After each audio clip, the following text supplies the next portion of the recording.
Salut tout le monde, bienvenue sur QLS pour le débrief de la J5 d'Euroleague. Il s'est passé des trucs, il y avait des gros matchs dont on avait parlé déjà dans le précédent débrief. Avant toute chose, merci pour la force et merci pour le soutien sur la vidéo, l'interview de Matthew Strazel. Seule vidéo que je fais sans Bradley, bizarrement je fais des vues. Non, plus sérieusement, franchement, moi comme j'ai dit, j'ai kiffé l'affaire. Je vois qu'il y a des retours hyper positifs. On fait une centaine de vues sur les débriefs, je fais 1000 vues en 24 heures dessus, donc c'est cool. Je vais essayer d'en faire d'autres. Après, c'est toujours pareil, il faut essayer d'avoir accès aux joueurs et tout. Donc, donnez de la force, n'oubliez pas de vous abonner, n'oubliez pas d'interagir avec nous dans les commentaires. J'ai vu qu'il y en a qui commencent à le faire. On va parler, on va répondre un peu aux commentaires, que ce soit sur YouTube ou sur Instagram, les débats que j'ai pu avoir, parce que j'ai eu aussi un débat sur mon analyse de Campazzo. Bon bref, on va y revenir. N'oubliez pas de liker la vidéo, vous abonner, commenter, tout ça, ça fait grandir la chaîne. Et du coup, on pourra faire plus de contenu qualitatif. J'introduis Brad parce que sinon il va bouder. Bienvenue Brad. Voilà, il a appris de ses erreurs. Il faut m'introduire correctement. Je vais récupérer ma place parce que Stark, ça y est, 2 minutes. Et je suis en compagnie de 11 journalistes apparemment. Ça fait des interviews. Bientôt peut-être en anglais ou en turc, à voir. En turc, je sais pas, mais en anglais, moi, hein, franchement. Mais en tout cas, je me débrouille. Je suis bilingue. Mais en tout cas, let's go pour parler de cette journée d'Euroleague qui était fort intéressante. Ouais. Juste, on a changé un peu le décor. Hein, Puma, si vous voulez m'envoyer les MB03.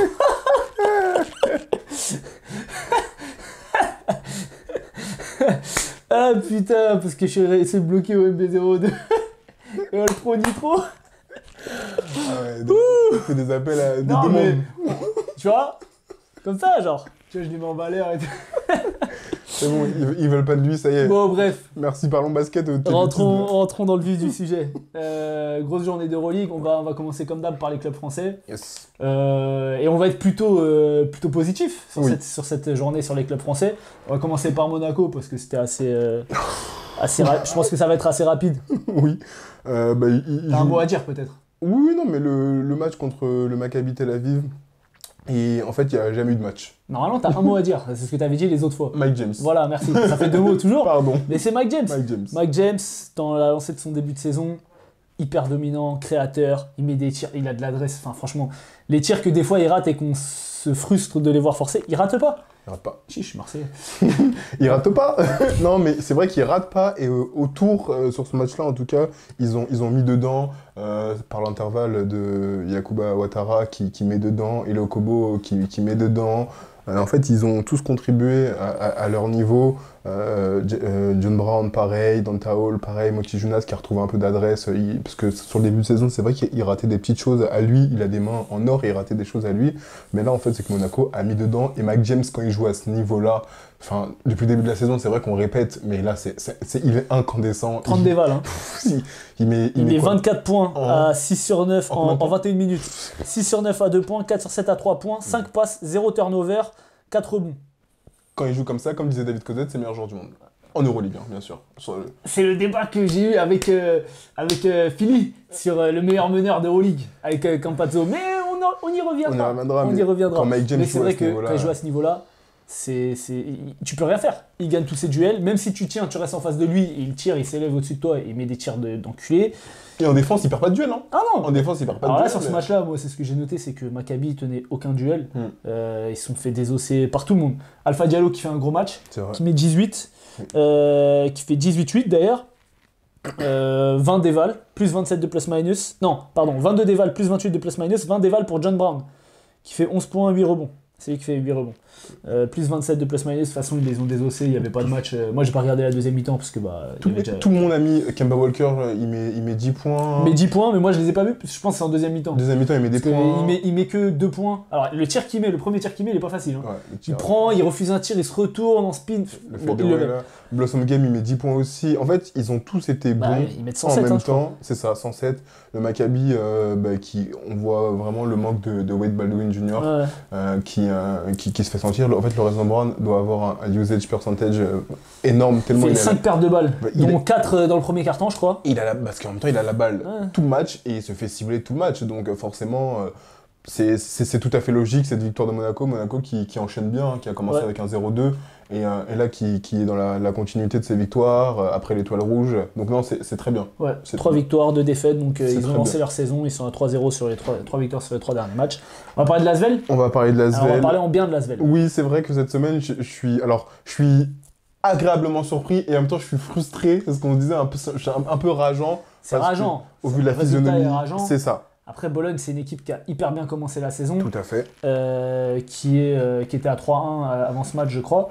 J'ai pas le classement. Ils sous les sont yeux. à 4-1. Ils sont à 4-1 maintenant, donc voilà, ils sont 3e de Euroleague. C'est ça. C'est une équipe avec Shengelia qui a un niveau stratosphérique. Ouais, il est Franchement, fort, il est meilleur fort. poste 4 avec Mirotic, mais Mirotic qui joue un peu 3. Mais je veux dire, alors, il a des moves de fou. Dès qu'il y a de l'aide, il arrive à trouver des petites passes, comme si c'était Teodosic ou Campasso qui lâchait des passes. Alors moi, il fait un spin, l'intérieur vient sur l'aide, il Ouais, débute non, passe mais pour il Mikey lâche là. très, il Oh lâche là très là bien là les là. passes comme ça sans regarder. Tout. C'est Donc, sexy. voilà, il est capable de mettre de loin, il est capable de driver, il est capable d'avoir des nouveaux postes monstrueux. Cordinier. Cordigné, Le très match, gros match, très disait Cordigné. grosse première En fait, mi-temps. Et non, même parce sur la qu'il met le panier deuxième. de la gagne. Ouais, mais même sur la deuxième mi-temps, en fait, il est des deux côtés du terrain. Sur la première mi-temps, c'est vrai, et notamment sur le premier quart ou le deuxième, je sais plus, il met 9 points, ou il met des tirs à 3 points, il fait un J'ai backdoor noté en ligne de Cordigné, fond. c'est Michael Jordan. Ouais, c'est ça, il fait un backdoor en ligne de fond, il met un tomard, franchement, il est bien. En défense, il est très bien, il provoque des passages en force. À un moment, dans notre de colo, il prend une offensive et il comprend pas trop pourquoi, parce que Cordigné joue bien le coup, il le suit dans les écrans. Et sur la deuxième mi-temps, il est intenable. Et le dernier panier qu'il met, il a deux doigts de perdre la balle, il se retourne un petit peu. Ouais, il y a faute en plus. Hein. Ouais, il peut avoir la Il y a faute avec. Ouais, donc, non. il y a faute. Gros match d'Isaiah à Cordigné, et en fait, à l'image de ce que Bologne propose depuis le début de saison, et lui aussi il est dans ça, il fait un très gros début de saison, on est content pour lui, on est content pour les Français de façon globale, et ça c'est top. Après c'est vrai que petite frustration pour l'Asvel, mais je tiens à dire ce que j'ai aimé, et c'est ce que je disais la fois dernière sur la première mi-temps, là ils l'ont fait sur tout le match, en fait c'est l'intensité défensive qu'ils ont mis, ils ont l'intensité Euroleague je dirais même. Ouais, intensité défensive. Et ça part de ton gars sûr. Paris Lee. Mais je peux gros match. Paris Lee, hein. Non, gros match. Non, mais je sais. Gros match. Franchement, c'est un joueur qui a dominé, je trouve, sur le match, sans scorer. Il fait 10 passes. Il fait je sais pas combien d'interceptions. Moi, il a 4 ou à 5, il est dans tout. Je vais aller vérifier, mais... Il fait énormément d'interceptions. Il y a des trucs qui sont même pas comptés parce qu'il provoque, je crois, 1 ou 2 passages en force. Ouais. Donc, il est où Paris Lee, tac, tac, tac. Mais donc, Paris Lee qui met le rythme. Paris Lee, 4 interceptions. Ouais. Plus 1 ou 2 passages en force. Donc, il récupère 5 ou 6 ballons. C'est énorme. 10 passes. Alors, il fait 0 sur 2 à 2 points. 1 sur 2 à 3 points, mais il a 18 dévals quand même, donc il fait un gros match.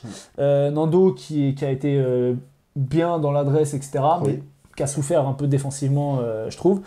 Et on a oublié de parler d'un mec quand même à Bologne. Bellinelli. Marco Bellinelli, 37 ans. Des tirs. Hein. C'était trop. Des tirs. C'était trop. Enfin, j'ai envie de dire c'est Klay Thompson, mais non, c'est Bellinelli parce qu'il faisait ça en NBA aussi. Oui. Des tirs en déséquilibre et tout. Boris Dalot, le pauvre, il est rentré 2-3 minutes, il a défendu sur Bellinelli, il s'est pris 7 points direct. C'était dur. Bon, alors, on peut parler du coup du nouveau coach, Pozzecco, coach de l'Italie, qui, on sait, est un coach hyper dans l'émotion, on le voit sur le côté, intense et tout. Je sais pas si tu as regardé, parce que peut-être que tu passes les temps morts, mais moi, je suis tombé sur un temps mort. Dans le deuxième quart-temps, où il dit il faut qu'on trouve un tir pour Mike Scott. C'est le meilleur shooter que je n'ai jamais vu de ma vie. T'as vu ça ou pas? J'ai vu quand il dit. Parce qu'après, les commentateurs, ils sont revenus. Donc il dit he's the best shooter I've ever seen. Donc bon, il abuse un peu. Nota bene, la fin de match de Mike Scott. Et Mike Scott ne rate pas un tir, sauf le tir de la gagne. Il ne rate pas un tir du match. Donc comme quoi, je pense que, on peut dire que Pozzecco, justement, déjà, il a apporté Mike Scott. Il fait son meilleur match depuis le début de saison. Mise en confiance. Quand t'entends ton coach qui dit et en plus, il a pas forcé parce qu'après c'est temps mort, donc il voulait une action pour Mike Scott. Mike Scott ne prend pas le tir sur cette action-là. Derrière, quand il a les tirs, il les a pris. Il n'a pas raté. Il n'a pas raté. Il finit à Mike Scott, il est où? Il finit à 13 points, 3 sur 3 à 2 points, 2 sur 3 à 3 points, donc il rate le dernier tir, qui est dur, mais 5 rebonds, 18 dévals. Franchement, un gros match. Moi, j'ai vraiment aimé le match de l'ASVEL parce que c'est ce que je disais, c'est vraiment l'intensité Euroleague. Sur ce match-là, j'ai eu une intensité en première mi-temps et en deuxième mi-temps, à l'image du coach qui est vraiment intense et qui est dans l'émotion. Ben, j'ai retrouvé ça à travers l'équipe. J'ai trouvé que Youssouf Afal, pardon. La raquette a fait un gros boulot. Youssouf Afal, franchement, il fait un énorme match. Je suis d'accord. Il met 16 points à 8 sur 10 au tir, 6 rebonds. Il est là dans la dissuasion, 22 dévals. Il va chercher des rebonds offensifs, il attrape les ballons et tout. Ouais. Et c'est ce qu'on lui reprochait, c'est de pas trop attraper les ballons, de finir des paniers. On l'a pas vu comme ça depuis là, il a mis des hooks, des trucs qui étaient pas faciles. Hein. Non, vraiment des tirs durs. Et donc bien trouvé avec Geoffrey Lauvergne. Geoffrey Lauvergne qui fait encore ce qu'on a l'habitude de voir de lui. Ça. Donc non, gros match. Après ils perdent de peu contre une équipe qui est top 3 Euroleague actuellement. J'ai l'impression qu'il y a eu l'électrochoc Pozzecco. À voir sur la continuité. Qui est-ce qui joue? T'as le calendrier de la semaine prochaine ou pas? Je vais te dire ça tout de suite. La semaine prochaine, Asvel joue Zalgiris, Kaunas. Zalgiris, on va en parler, qui a pris une branlée par Valence à domicile, mais on va y revenir. Donc l'Asvel, c'est une défaite, mais plutôt positive. Non, il n'y a pas de défaite positive. Alors ça, il faut arrêter ces bêtises. Ça n'existe pas non plus, il n'y a pas de bon ou de mauvais stress, il n'y a que du stress. Mais blague à part, c'est encourageant. Pour le coup, il y a des choses sur lesquelles ils peuvent capitaliser, c'est encourageant parce que vraiment, il faut qu'ils gardent cette intensité. Après, on sait, hein, et je le répète toutes les semaines, j'ai l'impression, et même Tony Parker le dit, c'est un club tremplin. Voilà, mais il faut qu'ils jouent de cette façon-là. Il faut qu'ils se donnent les moyens de rester dans les matchs et après de s'offrir des money time, des crunch time, où là, ils vont pouvoir faire potentiellement peut-être la différence s'ils sont dans un bon jour, parce que par exemple, Frank Jackson, on l'a moins vu. On l'a moins vu, mais j'ai pas trouvé qu'il faisait un mauvais match. Non, c'est vrai. J'ai trouvé qu'il a pas forcé, et quand il a eu ses tirs, il en a mis quelques-uns, il a eu des drives. De toute façon, le but, moi je préfère moins voir Frank Jackson et voir Lasvel jouer comme ça, que voir Frank Jackson comme contre l'Étoile Rouge où il met 20 mais qui se font désosser. Tout à fait d'accord. Là, il y avait, comme tu dis, il y avait de l'intensité défensivement, etc. Il y a eu enfin bref, ils ont vraiment bien joué, ça joue au basket. Donc continuez comme ça, et contre le Zalgiris, à Kaunas ça va être chaud, mais bon. On verra bien. Mais non, mais attends, Zalgiris vient de recevoir. Je sais pas si c'est à Kaunas ou c'est à Lasvel. Parce que les deux jouent à domicile, donc. C'est à Kaunas, ok. Ok, on va parler du meilleur match de la journée. FS. Franchement, il y a eu des matchs, c'était des purges. Hein. Franchement, il y avait des matchs, c'était des purges. Non, blague à part, parlons de l'Étoile Rouge contre le Partizan. Je te laisse, si tu veux, je te laisse y aller. Parce que moi, j'ai regardé le match après Ozan. Je lui ai dit, moi j'ai regardé jeudi soir. Je suis pas allé à l'entraînement. Je lui ai dit, regarde le match. Il m'a dit, je regarde demain. Je lui ai redit, regarde le match. Bon, bref, il a regardé le lendemain. Ce que l'Euroleague peut nous offrir de mieux. Franchement, du beau basket, et franchement, il y a des actions spectaculaires, des passes de Teodosic, des tomards de Bolomboy, Iago dos Santos qui fait tomber, après c'est Shabazz Napier qui fait tomber, des remontadas, etc. Donc le Partizan commence très très fort, 17-2. 16-2. 17-2. 17-2 par l'intervalle de Frank Kamiński qui s'est transformé en... après Frank Kamiński, c'est un joueur qui fait ce qu'on lui demande, je crois qu'il finit à 11 points, oui, il doit en mettre 8. Il en met 9 dans le premier quart. Donc, mais bon, c'est sur des situations qui sont bien amenées. Il est sous le cercle, il se retourne. Non, mais ça, je suis d'accord. Il arrive à trouver...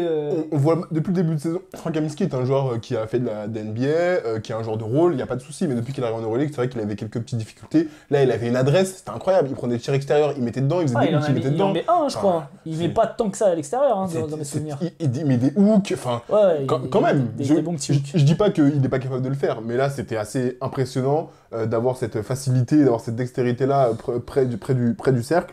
Donc non, c'est vrai que par l'intervalle de Frank Kamiński, il tire pas à 3 points, il fait 5 sur 9 à 2 points. Non, c'est un tir extérieur, c'est pas à 3 points, mais en tout cas, gros carton du Partizan par l'intervalle de Frank Kamiński. Il y a Adamanga qui fait un peu, qui sauve un peu l'image de l'Étoile Rouge. Mais parce que l'Étoile Rouge n'a pas d'adresse au départ. Ils mettent rien du tout. Ils n'ont pas d'adresse au lancer franc, ils n'ont pas d'adresse au tir. Et encore une fois, quand Teodosic rentre, ça va mieux. Ça va mieux. La gestion du rythme. En fait, c'est là où souvent on rigole, on dit oui, là les meneurs, je suis meneur, etc. Mais on sent la gestion du rythme, on voit la différence entre Teodosic et Shabazz Napier. C'est terrible, hein. C'est terrible. La différence, elle est tellement... Même, c'est visible en fait. L'équipe joue pas de la même façon. Tu regardes en Euroleague, les top équipes, alors on en reviendra sur le Barça, mais les top équipes ont des meneurs, ont toujours, même s'ils ont un garde qui peut scorer, ils ont toujours un meneur un peu à la Calates, à la Sloukas, à la Teodosic, qui vont faire jouer l'équipe. Alors l'Étoile Rouge finit bien le carton 22-13, vu comment c'était parti. L'entrée de Iago dos Santos, qui va faire un gros match, qui a pas peur, qui prend des tirs, qui met des tirs, qui met des crosses, Donc franchement... Il met un tir à moi à 45 non, c'est ça. sur une jambe là, c'était trop sale. Non, vraiment fort joueur. Donc on l'avait dit dans la preview. Si vous avez vu la preview, si vous ne l'avez pas vu, allez voir. On avait parlé qu'ils avaient recruté pas mal d'arrières, dont Iago dos Santos qui avait fait une grosse Coupe du Monde suite à la blessure de Raul Neto avec le Brésil. Et c'est une petite pépite. Franchement, si tu arrives à le modeler, ça va être intéressant. Dans un profil à la chaîne Larkin, truc comme ça. Clairement, et comme tu l'as très justement dit, c'est vrai que le deuxième quart, il est plus équilibré. Hein. Et il revient à -3. Il revient à -3, Yaramas qui est bien fort. Alors Yaramas, moi j'ai noté qui fait du Yamadar. Ouais, je suis tout à fait d'accord. Il a fait le rôle de Yamadar. Mais vraiment, c'était exactement ce que je me disais pendant que je regardais le match. Je me dis, mais c'est Yaramas ou c'est Yamadar qui joue là? Parce que j'avais l'impression de le voir, mais vraiment copie conforme de tout ce qu'il peut apporter, de faire les choses bien. Et ça permet vraiment de devenir recollé, d'être vraiment... Le deuxième quart est beaucoup plus équilibré. Ah oui. Et sur ça, je me suis régalé. Bon, c'est vrai que tout à l'heure, on parlait de Teodosic. Mais 11 points en première mi-temps, hein, Yaramas. Hein. C'est pas rien quand même. Ah non, c'est pas rien, non, mais franchement, il est bien fort sur cette première mi-temps et même sur le deuxième quart, il est très fort, il met des gros tirs. Et après, c'est ce que je disais, Teodosic, c'est vrai qu'il y a la gestion du rythme, mais Shabazz Napier, il commence à se mettre un peu en route. 8 points d'affilée, 5 à la fin du carton et 3 au début du troisième. Et là, l'étoile rouge repasse devant, ils mettent des tirs. Plus 10, tir à 3 points, jeu rapide, Iago dos Santos qui a fait le cul. Je l'aime, Alexa Abramovic, mais il lui a fait le cul. Il a fait le cul, Napier aussi, Napier qui fait tomber Abramovic, drague, tir à 3 points, c'était sale. Tellement sale. 2 tirs à 3 points d'affilée pour Iago dos Santos. Il y a ensuite une action, ça décale Bolomboy à 3 points, petite feinte, il prend la ligne de fond, il monte mauvais pied, donc pied droit, main droite, boum, poster sur, je sais pas qui est-ce qui poster, mais c'était vraiment très. Mais après, t'as aussi Smilagic qui met un poster à Mike Toby. C'était franchement, moi j'ai trouvé que c'était le meilleur match depuis le début de saison, ultra spectaculaire. Alors, bon là, on va vous donner le résultat et tout, mais franchement, allez le voir, c'était vraiment un bon match. Du coup, le Partizan est à -10 à 5 minutes de la fin. Et là... Extinction des feux. Enfin, j'ai l'impression que, comment dire, c'est pas extinction des feux, mais j'ai vraiment l'impression que, je sais pas ce que l'Étoile Rouge fait, ils perdent des ballons, ils dominent, enfin, c'est du grand n'importe quoi. Vraiment, on l'a très justement dit pendant 3 quarts temps, on a un beau match de basket, vraiment ça s'échange des coups, ça met des gros tirs, il y a des grosses actions, c'est très spectaculaire. Je me dis, ok, là on va avoir une fin de match, et là je me dis, l'Étoile Rouge, ils vont y aller tranquille. Je me dis, ils vont y aller tranquille, ils vont prendre le match, ils vont dérouler tranquillement. Et le Partizan, petit à petit, par l'intervalle de Smilagic, il y a eu le poster, puis derrière il y a des petites actions, l'Étoile Rouge qui perd des ballons, qui dominent moins en fait, ils prennent pas les rebonds. Et je me dis, mais attendez, le Partizan là, ils reviennent. Hein. Et au fur et à mesure, ils grappillent, et la fin de match, elle est indécise, et je sais... Alors avant qu'on vous donne le score, je me dis, mais de quel côté ça va tomber? Et pourtant, il y avait une avance. L'Étoile Rouge, je me suis dit, c'est bon, c'est pour eux. Vraiment, je me suis dit, c'est pour eux. Le match, ils ont juste à le verrouiller. En plus, quand il y a des joueurs comme Teodosic qui sont capables de allez, là, il faut verrouiller la victoire, je me dis, c'est bon. On va en parler de ça, parce que Teodosic, il a un peu fait caca culotte. Mais donc, du coup, là, non, Alexa Abramovic, on n'en parle pas. Oui. Doucement dans les 5 il met des tirs. Ah, mais, non, mais c'est vrai qu'il faut voir les tirs. Le Partizan, ils ont une adresse. Il met 12 points dans les 5 dernières minutes. Il finit à 14. Il met des drives, il met des filoches, il met des... Franchement, il met un tir à 3 points. Il est dans la lignée de son début de saison et de sa Coupe du Monde. C'est devenu un top meneur d'Euroleague. Lui qui était un top... Quand je dis top meneur, il y a des très très forts meneurs, mais c'est un mec qui fait basculer des matchs.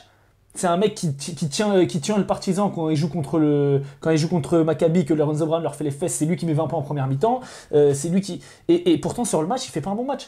Mais dans les 5 dernières minutes, c'est lui qui retourne le truc. Il a vraiment une confiance maintenant depuis la Coupe du Monde. Mais Obradovic arrive bien à faire ça parce que tu vois, Yaramas qui est un nouveau joueur faisait ça. Madar l'année dernière, c'était pareil. Des fois il jouait pas, des fois il jouait, et il a toujours réussi à mettre ces jeunes joueurs en confiance, à se dire tu tentes. Je préfère que tu tentes plutôt que tu fasses rien. Et Abramovic aujourd'hui, c'est le premier bénéficiaire de ça. Clairement. Et en fait, c'est une alternance. Il y a un mélange du Partizan qui met des bons tirs au bon moment. Et puis J2R aussi. Et puis J2R grosse fin de match. Qui met vraiment des bons tirs au bon moment quand il faut pour que ça tombe dedans. Il y a James Tonali aussi, je crois, qui met un tir à un moment là qui leur fait du bien, un tir à mi-distance. Le tir à mi-distance, on parle beaucoup du tir à 3 points, mais le tir à mi-distance, arme cruelle pour gagner. D'ailleurs, en parlant de tir à mi-distance, Punter absent 2 semaines, je crois. Donc ça va être dur pour le Partizan. Ça va être dur pour le Partizan. Et on peut aller sur Teodosic, sur la fin de match. Alors Teodosic qui provoque une faute à 3 points Je sais pas qui fait la faute, mais c'est criminel de faire cette faute-là sur le tir à 3 points de Todosic. Alors c'est très bien joué aussi de la part de Todosic, mais bon, il met qu'un lancé sur les 3, ils sont à moins 3. Hein. Ouais. Il met qu'un lancé sur les 3. Ensuite, derrière, ils ont encore une situation pour égaliser. Il envoie une bricasse du futur. J'ai entendu, pourtant c'est à Belgrade, mais j'ai entendu le bruit du panneau jusqu'ici. Donc, Teodosic, on lui chante toujours des louanges. Ouais. Là... Après, on peut pas. C'est comme Michael Jordan dit, comme Kobe dit, tu peux pas toujours mettre les gros tirs. C'est vrai. Tu es obligé d'en rater. C'est vrai. Il a fait un très gros match. Mais c'est pas que rater des tirs. Après, rater les lancers, quand t'es Milos Teodosic, c'est relou. Pour moi, c'est pas que rater des tirs, parce que finalement, des tirs, je suis d'accord, au basket, tu peux pas tout mettre. Tu vas rater des tirs et même des gros tirs. En fait, c'est la gestion du rythme qui est moins bonne. C'est précipité. C'est les pertes de balles qui font mal. C'est les pertes de balles qui font mal, surtout dans des moments cruciaux.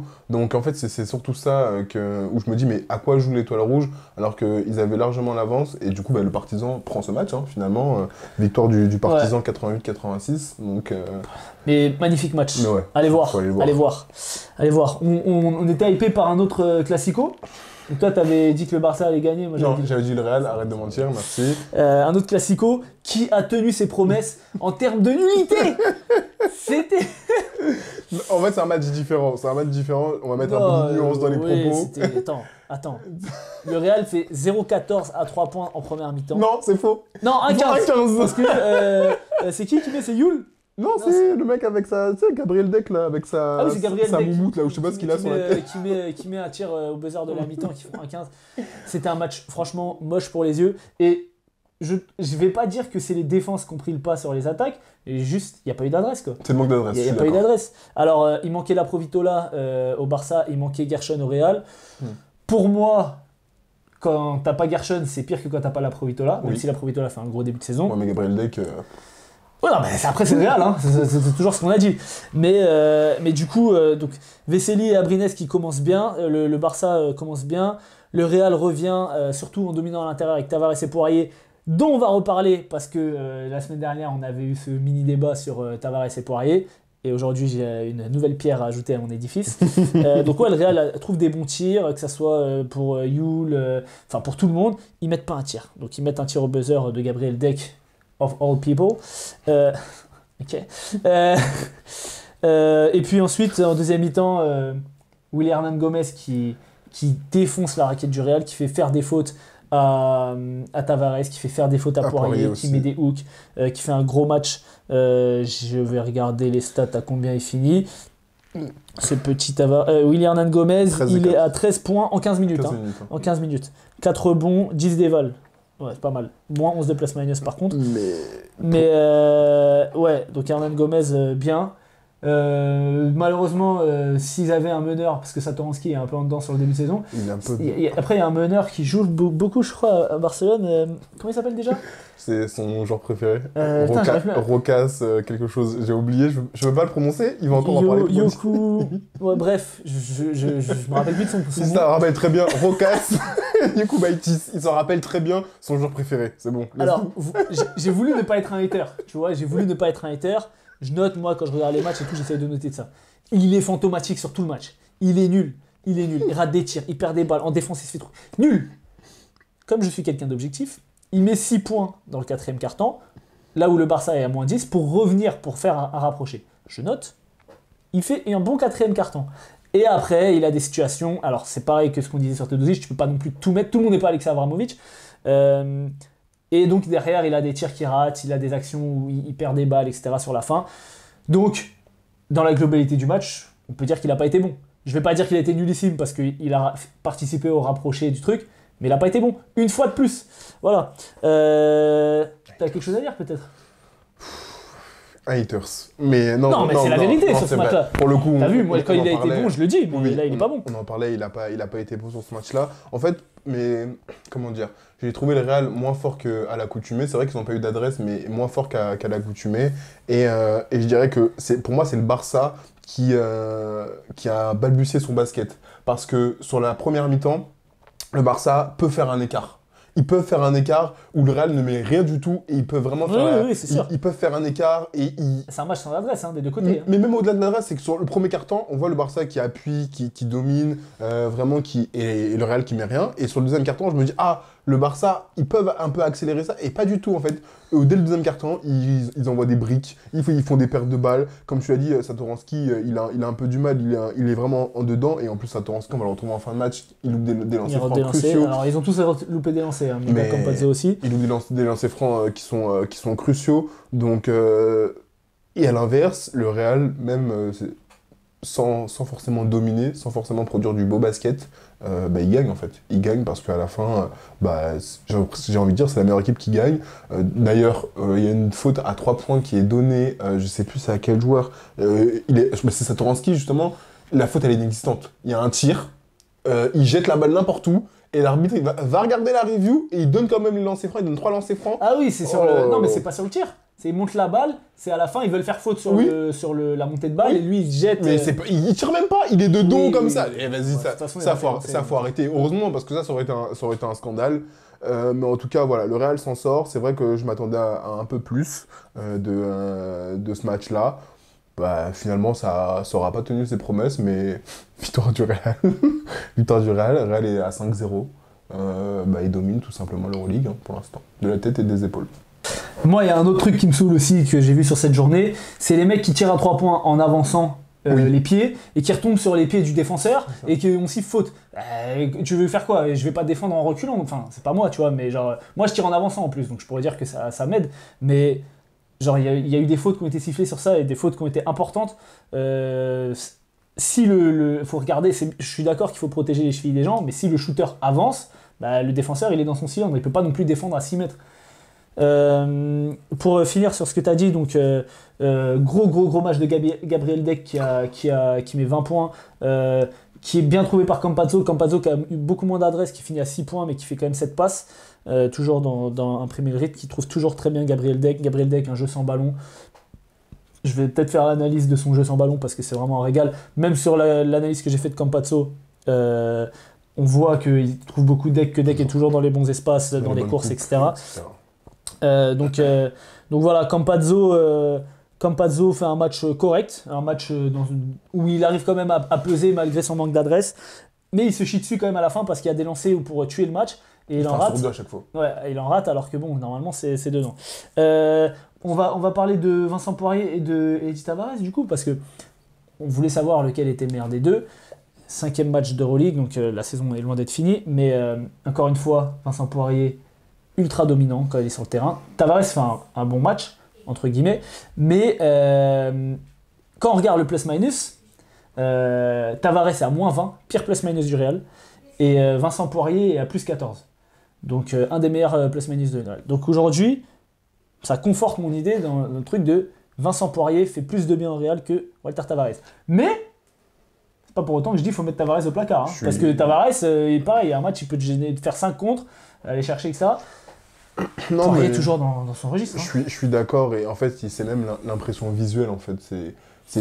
L'impression visuelle, et il a une capacité, Vincent Poirier, et même souvent quand il joue en équipe de France, c'est exactement la même chose, à être impactant très rapidement. Et là, dès qu'il rentre, boum, il met 2 points, et on trouve sur un alley-oop, boum, il provoque une faute, il prend des rebonds, il met des contres. La relation qu'il a avec El Facu et Campazzo, elle est assez incroyable. Avec Sergio Rodriguez, parce qu'il joue souvent avec le deuxième 5, exactement. Il arrive très bien à le trouver sur la fin de l'écran. Après il part. Au moins une ou deux fois par match. Vraiment. Et souvent, quand il est sur le terrain, il est toujours avec les Espagnols. Hein, il joue avec Lioul, avec Fernandez. Donc non, il fait 18 dévals en 19 minutes. Il met 14 points en 19 minutes. Il fait 7 rebonds. Non, franchement, là, c'est vrai que sur ce début de saison, alors non, faut pas mettre Walter Tavares au placard, c'est clair, ils ont 2 armes, mais c'est vrai que Vincent Poirier, il est trop fort. Franchement. Mais après, c'est bien pour le Real. Le jour où Poirier sera pas bon, peut-être que Tavares sera bon. Ils pourront mettre Eli Ndiaye. Ndiaye, comme par hasard, Ndiaye mettra 20 points et on dira ça y est. C'est pareil, là, Baldé n'a pas joué. Enfin, il a commencé le match, il joue 7 minutes, après c'était fini. Causeur n'a pas joué. Il y a de quoi faire. Il y a de quoi faire au Real. Causeur n'a pas joué, c'est vrai. On va parler. Tu veux qu'on parle de quel match?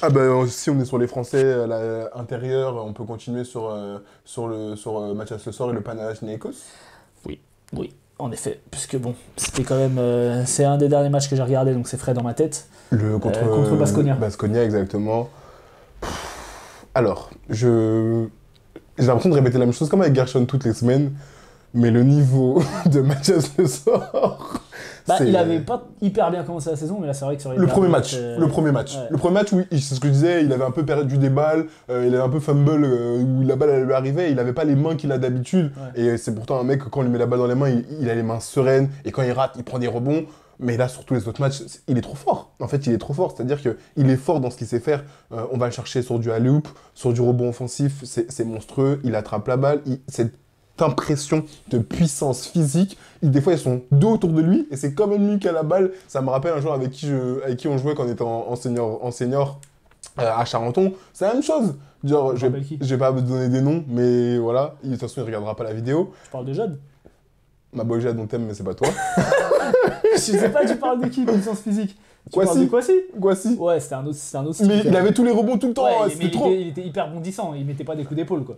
Ouais, mais Mathias Le Sort, il est hyper bondissant. Mais pour revenir à un joueur de basket, parce que Mathias Le Sort est un meilleur joueur de basket que Kwasi, voilà, faut pas être honnête. Non, j'ai tout aimé. En fait, la paire d'intérieur du Panathinaikos a été trop forte. En fait, elle a été trop forte. Mitoglou, Mathias Le Sort, ça a été trop fort. Quand il y en a un qui sortait, l'autre, il venait prendre le relais. Et souvent, on dit qu'il faut garder la même intensité. Et c'était ça, en fait. Ils ont puni la défense de Baskonia à l'intérieur de façon monstrueuse. Alors moi j'ai trouvé que sur ce match-là, la défense était hyper faible.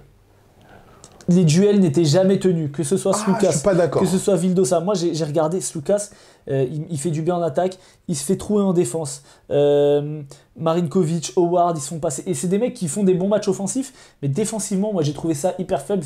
En tout cas, je sais pas si tu regarderas, mais dans la tenue des duels, j'ai trouvé ça vraiment faible. Mais genre, Kostas Sloukas, tu me dis ça comme si c'était un défenseur top tier. Non, mais ce que je veux dire, c'est que il y a des matchs où quand même, là j'ai l'impression que c'était facile. De passer son vis-à-vis, c'était facile. Après, Howard, il met 18 points ou 17 points, il met que 2-3 points. Il a mis que 2 drives. Oui, mais après, Marcus Howard, même si moi j'ai mes quelques griefs sur lui parce que... Attends, on va faire. On va après, arriver on a là-dessus. deux débats. J'ai pas oublié, t'inquiète. Voilà, on va arriver sur lui, mais ça reste un fort joueur offensif qui est capable de prendre feu, qui est capable vraiment de scorer à outrance, donc ça, on peut pas le nier.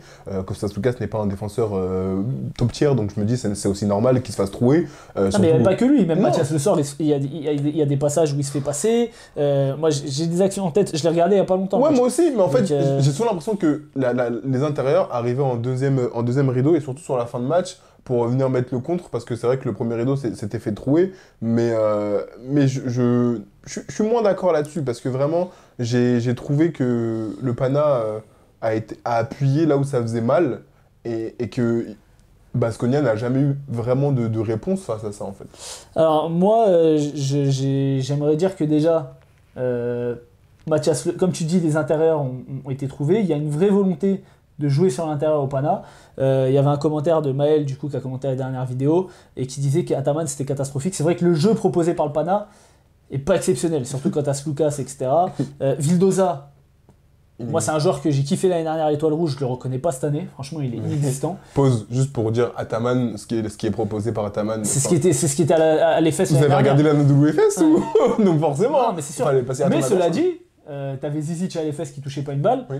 Et d'ailleurs, l'EFS qui rejoue comme si c'était encore Ataman le coach, donc c'était peut-être pas Ataman le problème. Parce que là, quand tu vois l'utilisation des intérieurs sur ce match-là, bah, il leur donne la balle. Ça, par rapport aux Partisans, où Mathias Le Sort était que dans le pick and roll, il n'avait pas de post-up.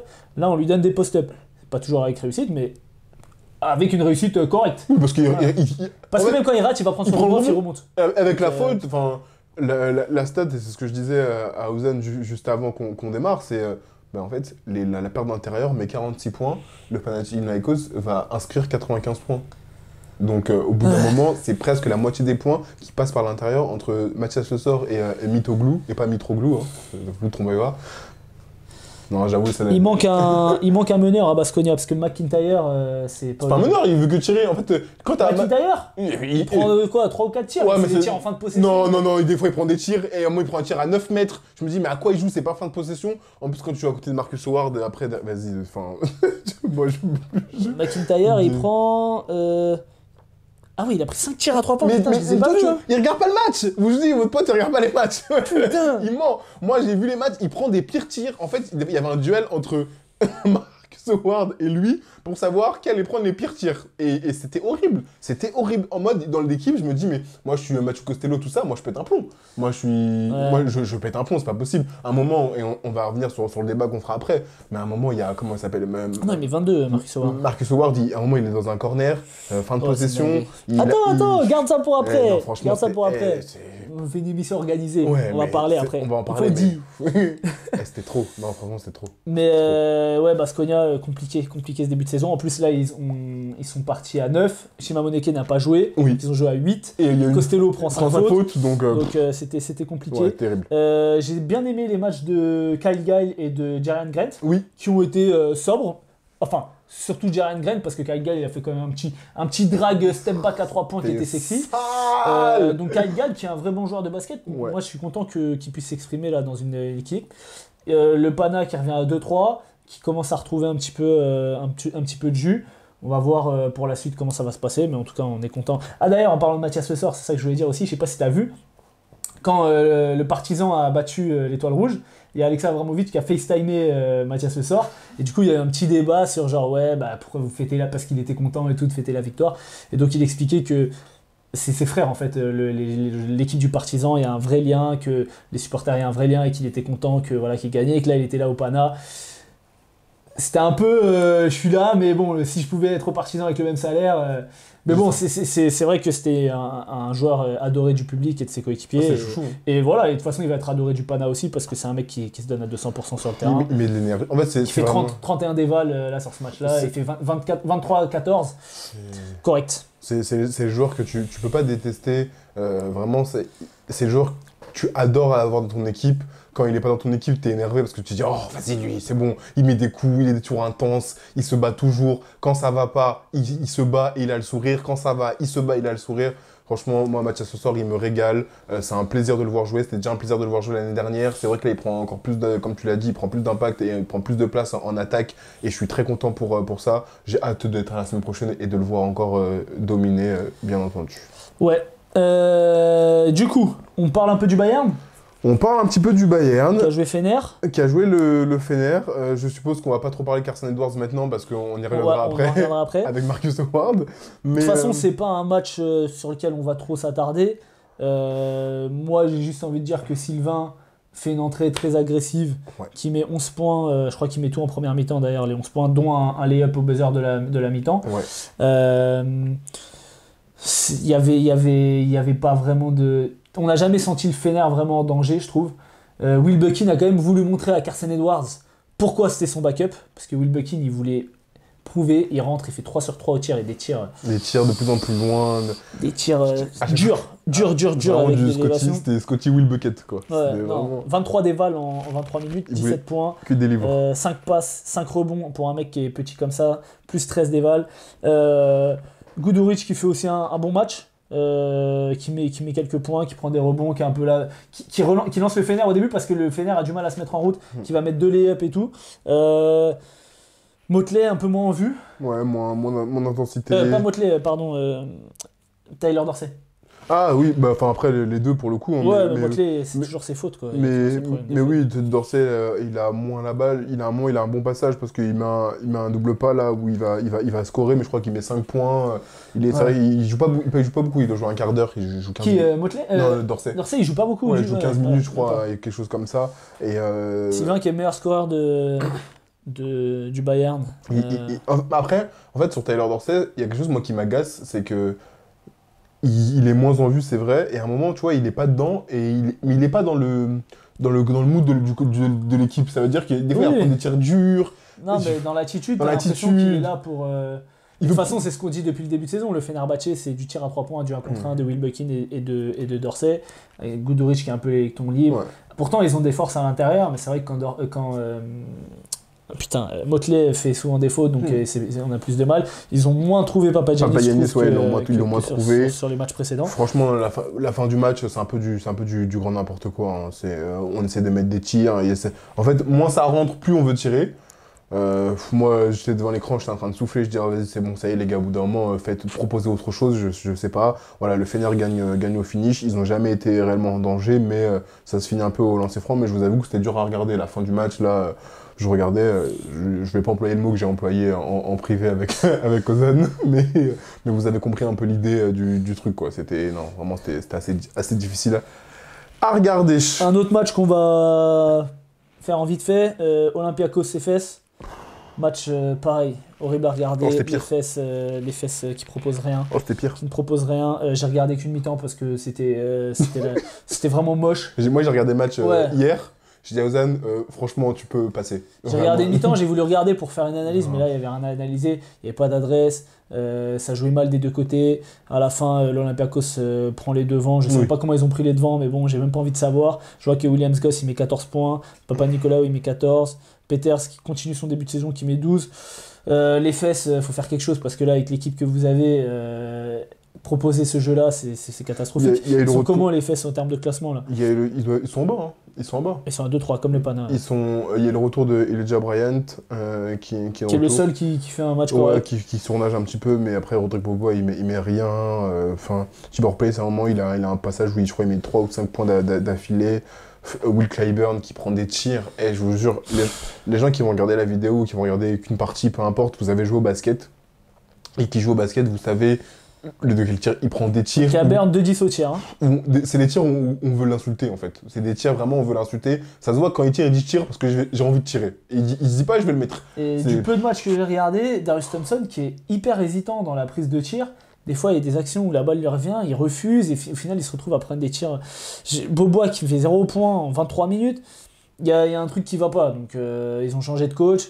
Je sais pas ce qui se passe. Bah, t'as perdu Vassili Micic, qui était le métronome de cette équipe, on va pas se mentir.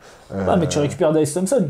Donc tu aurais pu te dire, il va quand même mettre. Et Ouais. puis l'année dernière, Micic était, même s'il y a eu des blessures et tout, ça joue pas. Ils font pas les playoffs l'année dernière. C'est vrai, mais parce qu'il a été blessé, mais sur les 2 années d'avant, bah, ils sont double champions Ouais. en titre d'Euroleague, et du coup, bah, voilà, Vassili Micic était ce métronome, il est parti à OKC, chez Narkin qui fait pas un match non plus incroyable. Non, franchement, le match était difficile à regarder. Si vous voulez me conseiller, ne le regardez pas. De toute façon, vous allez pas le regarder. Vraiment, c'était trop dur. Vraiment, ce match-là, c'était trop dur. Du coup, il nous reste 2 matchs. On va parler de l'Alba Berlin et de Milan. C'est un match que je comptais pas regarder. Je me suis dit, Milan va désosser Berlin. Berlin qui était à 0-4. Et Milan a perdu. Milan a perdu. Alors moi, j'ai regardé le début. Il y a genre 10-2 pour Berlin. J'avançais un petit peu parce que j'étais sûr que Milan allait gagner. Ensuite, je vois 20-12 pour Berlin. Je me dis, pour Milan, je me dis, ah, c'est bon, Milan va passer devant. Et en fait, Berlin reste dans le match. Gros match de Tiemann. Donc, décidément, les Allemands toujours dans leur lancée. Mirotic qui met 30 points aussi. Shaven Shields qui met 22 ou 23, je crois. Et il reste dans le match jusqu'à la fin. Et à la fin, gros layup. Alors tu regarderas si tu l'as pas vu. On va vous le mettre même si on n'a pas les droits. De toute façon, on fait pas de vue. Je vais vous mettre le layup de comment il s'appelle le carré là. Shaven Shields, Non, de l'Alba. Sterling Brown. Ouais, Sterling Brown qui met un layup. En fait, il prend le drive parce qu'il a un mismatch. Ça vient aider parce qu'ils savent qu'il va tirer. Le layup est ultra difficile. Donc là, je vais vous mettre la vidéo. Très difficile. C'est le layup qui permet de passer devant. Derrière, ils font un stop. Ils ont les lancers. Ils font 1 sur 2 au lancer, c'est Tiemann qui fait 1 sur 2. Mirotic a le tir de la gagne. Il rate, c'est un tir qui est un peu difficile. Fin de main à main, il se retourne, il prend un tir à 3 points. Il rate donc grosse première victoire de l'Alba Berlin contre Milan qui était. En tout cas, qui a un gros effectif et qui commençait bien la saison. Ça fait tâche un peu de perdre ce match. Alors, tu l'as pas vu, moi je l'ai regardé vraiment en diagonale, mais bravo à l'Alba Berlin. Sterling Brown qui fait un gros match. Voilà, donc Pangos, réveille-toi s'il te plaît. Maodolo qui fait pas non plus un super match je crois, même si j'ai pas regardé, il met 7 points en 17 minutes. Bon, 1 sur 4 au tir à 3 points. On va pas s'étendre là-dessus, mais en tout cas bravo à l'Alba Berlin. L'Asvel est donc le seul club sans victoire Pour l'instant. pour l'instant, soyons positifs. On finit sur Kaunas Valence et après on va rentrer dans les débats. T'as regardé? J'ai regardé en diagonale. Franchement. Alors, j'ai regardé la première mi-temps. Ouais. À la mi-temps, le match était plié, il y avait plus 20. Ouais, j'ai regardé en diagonale. Valence, qui justifie, franchement, ils sont à quoi? Ils doivent être à 4-1 là? Valence Oui, 4-1. c'est ça. 4-1 qui confirme que ça va être une équipe sur laquelle il va falloir compter cette année. Ça joue au basket. Ça joue au basket. Ça joue au basket. Ça joue au basket. Stefan Jovic, Chris Jones, même là il y a Jared Harper qui est rentré, qui a fait une bonne rentrée, Damien Inglis, Brandon Davis, ça joue ensemble. Même Boubacar Touré, c'est ça? Oui, c'est ça. Boubacar Touré qui est bien trouvé, des systèmes, du mouvement sans ballon. Ça défend fort, ça défend vraiment fort. Il y a des mecs, je sais même pas c'est qui là, il y a un blanc, un quinri, comment il s'appelle? Nathan Rivers, il met 11 points, il rentre, il met 2. Je disais, Nathan Rivers, il rentre, il met 2 faits de haie. On dirait le mec, c'est Dirk Nowitzki. Des tirs durs, je te montrerai si tu veux. Non, franchement, Valence, ça joue au basket. Ils ont étouffé Kaunas qui était sur un gros début de saison. Et en plus, Kaunas, c'était chez eux. Je peux te dire qu'on voyait au début du match, il y avait de l'ambiance. Silence dans la salle. Ouais, non, gros match de Valence. Va falloir compter sur eux. Ouais, désolé, mon appareil photo surchauffe. Je crois qu'on a fait une émission un peu plus longue que d'habitude. Bref, tout ça pour dire que Valence, ça joue au basket. Zalgiris s'est fait éteindre. Maintenant, on va rentrer dans les deux débats. Qui est le pire criminel de l'Euroleague entre Carson Edwards et Marcus Howard?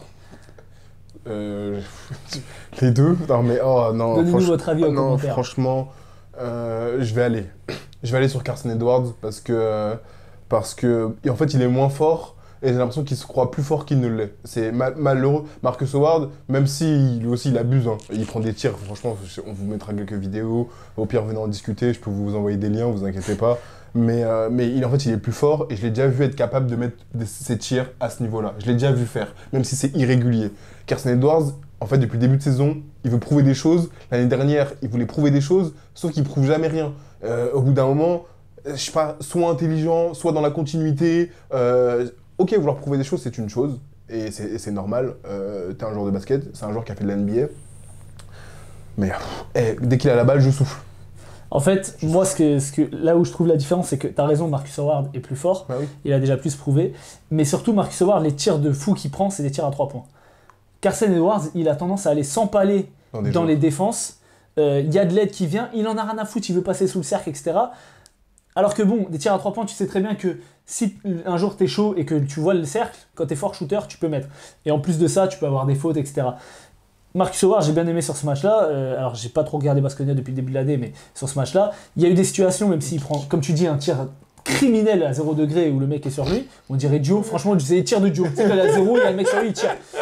Mais quand il a drivé et que ça a fermé, il a kické. Carson Edwards est incapable de faire ça. Enfin, c'est pas qu'il est incapable, c'est qu'il ne veut pas le faire. Il veut pas le faire. Il ne veut pas le faire. Et franchement, son début de saison, il est catastrophique. Franchement, des fois, il rentre, il met un ou deux premiers tirs. Après, je doute de son association avec Sylvain Francisco, qui est un meneur scoreur. Carson Edwards joue toujours dans le deuxième 5 à côté de Sylvain. Peut-être qu'il faudrait plus qu'il joue à côté de Leandro Bolmaro, qui est plus un meneur gestionnaire. À voir, ça c'est pas Pablo Lasso qui gère ça. Ouais, mais l'année dernière au Fener, enfin. Ah, mais l'année dernière au Fener, il a fait des matchs où il a fait gagner des matchs. Oui, mais quand Wilbekin n'était pas là. Non, etc. mais voilà, quand Scottie Wilbekin n'est pas là, et après dès qu'il est revenu, en fait, c'est même pas lié, c'est même pas être inconstant, parce que tu vois, il y a des joueurs, parfois ils vont être inconstants, ils vont faire 20, puis après ils vont faire 4, puis après ils vont faire 10, après ils vont faire 15, puis ils vont faire 2.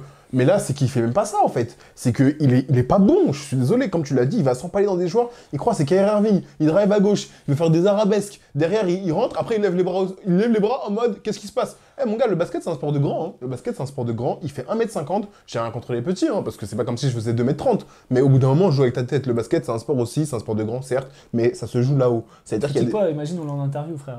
Tu vois, putain, avec plaisir, hein. Avec plaisir. Depuis le début de saison, je suis désolé, ce qu'ils proposent, baskettement parlant, c'est pas possible, c'est criminel. Mais quand tu vois Wilbekin, Sylvain, Marcus Howard, Carson Edwards, la place qu'ils ont, parce que c'est des mecs qui quand même, on leur dit, ok, vas-y, sois un pétard ambulant. Isaiah Thomas, arrête de tweeter toutes les franchises de NBA, viens jouer en Euroleague, mon gars. Tu vas avoir les clés, tu vas te faire plaisir. Regarde Kemba, il peut plus jouer et on lui donne quand même des responsabilités dans une top équipe Euroleague. Viens en Euroleague. Oui.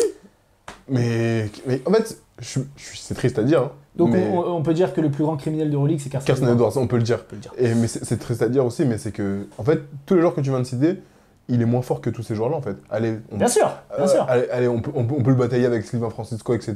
Mais il est moins fort que Sylvain sur le début de saison, il n'y a pas photo. Mais pour moi, ce que j'allais dire, pour moi, il n'y a pas photo. En fait, parce que Sylvain, à tous les matchs, et je sais pas c'est quoi sa moyenne, mais à mon avis, il est au moins 4-5 passes de moyenne. Et après, il joue meneur. Il joue meneur. Et sur pick and roll, il crée et tout. Carson Edwards, il crée que pour lui. Là, sur ce match-là, ah oui, parce que j'ai noté ça. Sur ce match-là, sur ce match-là, Carson Edwards est à 6 points, rien d'autre. 0 passe, 0 rebond, 0 steal, 0 contre. Moins 1 d'évaluation, moins 17 de plus-minus. Sylvain, il fait 11-5. Putain, il n'y a pas photo. Franchement, non. Pas photo. Moi, je Franchement, peux y a plus. pas photo. Je vous jure, dès que je regarde le Bayern, je regarde pour Sylvain. Et pour aussi Serge Ibaka, parce que j'aime bien ce qu'il Il apporte. fait un gros match, Serge Ibaka, Serge on n'a pas Ibaka. dit, mais dans la dissuasion, je pense qu'il doit faire 4 ou 5 Il points. met des contres. Franchement, il fait un gros match. J'aime beaucoup ce qu'il apporte, mais vraiment, Carson Edwards, c'est pas possible. Il est moins fort que tous ces joueurs-là. Il est moins fort que les Mike James. Il est moins fort que tous ces joueurs qui sont considérés comme petits. Mais je suis désolé, au bout d'un moment, il joue pas avec son cerveau, en fait. Alors c'est bien, transition toute faite, puisque tu parles de Mike James. Le débat que j'ai fait une analyse vidéo de Facundo Campazzo sur Insta et TikTok, si vous n'avez pas vu, allez voir. Et donc du coup, je disais meilleur meneur d'Euroleague, meilleur meneur d'Europe. Et il y a pas mal de gens qui m'ont dit ouais Mike James. Pour moi, alors vous pouvez nous dire en commentaire qui est-ce que vous considérez qui est le meilleur meneur d'Europe. Pour moi, Facundo Campazzo déjà, et ça me peine de dire ça parce que j'ai toujours eu ce problème pour moi, c'est un vrai meneur, entre guillemets. Dans le sens où il emmène les... Non mais c'est vrai, il emmène l'équipe avec lui. Moi je suis plus combo, tu vois. Lui c'est vraiment un meneur de jeu. Et deuxièmement, je pense que Facundo Campazzo est quelqu'un de plus constant, de plus reliable. Tu vois, genre tu peux t'appuyer dessus. Mike James, depuis le début de saison, il a fait 5 matchs en Euroleague, 5 matchs masterclass. Tu vois. Sur les 5 matchs, en vrai, moi ça me dérange pas de dire que Mike James est le meilleur meneur d'Euroleague. Mais sur les bas qu'il peut avoir, je verrai jamais Facundo Campazzo faire un match. Un moins bon match, mais il fait quand même 7 passes et il est quand même crucial dans la victoire de son équipe. Après, pour moi, en fait. Mike James, quand il se trouve, il nuit à son équipe. Mais pas sur le début de saison. Quand il se trouve, c'est parce que souvent c'est dans l'attitude, mais pour moi, en fait, c'est difficile de comparer. C'est pas les mêmes profils. Exactement, parce que c'est comme vouloir comparer, je sais pas, Steph Curry et Chris Paul, tu vois. En fait, c'est tellement. Mais Steph Curry est plus fort. Mais il n'y a pas de débat. Franchement, il n'y a pas de débat. Mais non, mais tu vois, pour moi, c'est vraiment deux choses différentes. C'est que Campazzo, il est capable de mettre des tirs, hein. Il a montré de scorer, etc. Mais si Mike James est un meneur, un joueur de 1 contre 1, est un meneur qui va attaquer son adversaire, qui a une capacité à mettre des gros tirs. Campazzo peut mettre. De toute façon, c'est la crème de la crème. C'est ça. Mais pour moi, c'est deux profils tellement différents. Ils sont à l'opposé. Et en plus, dans le jeu du Real, parce que c'est aussi ça, je pense que dans le jeu du Real, bah oui, Campazzo rayonne encore plus avec les tueurs à gages qu'il a autour et par rapport à comment l'équipe elle est construite. À l'Étoile Rouge, il scorait plus. Et... Tu vois, il a fait des matchs à 20, 25. Ouais. Mais il avait pas autant de tueurs à gages qu'il a au Real. Et Mike James à Monaco, on a besoin de ce style de jeu-là, de ce Mike James-là. On a besoin qu'il puisse, oui, kick and drive, bien sûr, mais drive and kick plutôt, mais on a besoin surtout qu'il mette des points, qu'il apporte ça. C'est ça sa qualité première. Là où Facu, là, sa qualité première, il a une qualité de passe d'un niveau... En fait, il y a plein de choses qu'on dit. Moi, quand je débutais le basket, on me dit fais pas de passe en sautant, parce que ça, c'est des pertes de balles. Première action, il arrive, il saute, il y a un roll, il fait une feinte dans les airs, une passe entre les mains du défenseur. Parce qu'il regarde le mec à l'opposé du corps. Il dit ah, mais attends, il y a un mec sur la ligne de passe, ça va être interception. Je vois, il fait comme ça. Roll, 2 points, Thomas, j'ai dit ok, merci. Tout ce qu'il faut pas faire au basket, lui, il le fait. Donc, non, une lecture de ouf. C'est deux joueurs complètement différents. Donc je suis peut-être un peu biaisé parce que Campazzo est un de mes joueurs favoris. Mike James, pour moi, on peut dire que les deux sont les deux meilleurs meneurs d'Europe. Mais pour moi, tu peux pas mettre Campazzo sous Mike James. C'est ma vision, après peut-être que je suis biaisé. Pour moi, voilà. Donnez-nous vos avis en commentaire si la caméra tourne toujours. Normalement, ça marche. Autre chose à rajouter? Je pense que là, on a fait un grand tour, on a bien discuté. Hein. Venez discuter en commentaire comme d'habitude. Hein. On prend les avis. Bien entendu, on prend aussi les retours. Moi, on m'avait dit « Ah, mais Paris, il peut tirer, il peut créer. » Alors, je suis tout à fait d'accord. Et j'aime ce débat. Hein. On n'a pas besoin d'être d'accord. On a besoin de débattre. Voilà, c'est important. On a juste besoin de montrer à Brad qu'il a tort. Mais venez débattre avec nous avec grand plaisir. Si vous avez des questions, allez-y aussi, hein, posez des questions. Soit on répond en commentaire, soit on répondra lors des prochaines vidéos. Parce que c'est aussi ça pour créer de l'interaction. Voilà, en tout cas, n'oubliez pas, comme je vous ai dit en début de vidéo, de vous abonner, de liker, de commenter, donner vos avis par rapport aux questions qu'on vous a posées. Vous pouvez nous suivre sur nos réseaux, Osfit, Odell Bradley Junior, mais de toute façon, je vous les mets en description. Prochaine journée, donc il n'y a encore qu'une seule journée, je crois, la semaine prochaine. Donc prochaine journée, c'est en fin de semaine. On se retrouve du coup le week-end prochain pour le débrief de la G6. En attendant, portez-vous bien et regardez les matchs d'Euroleague. Peace. Babanks. Babanks. Hein.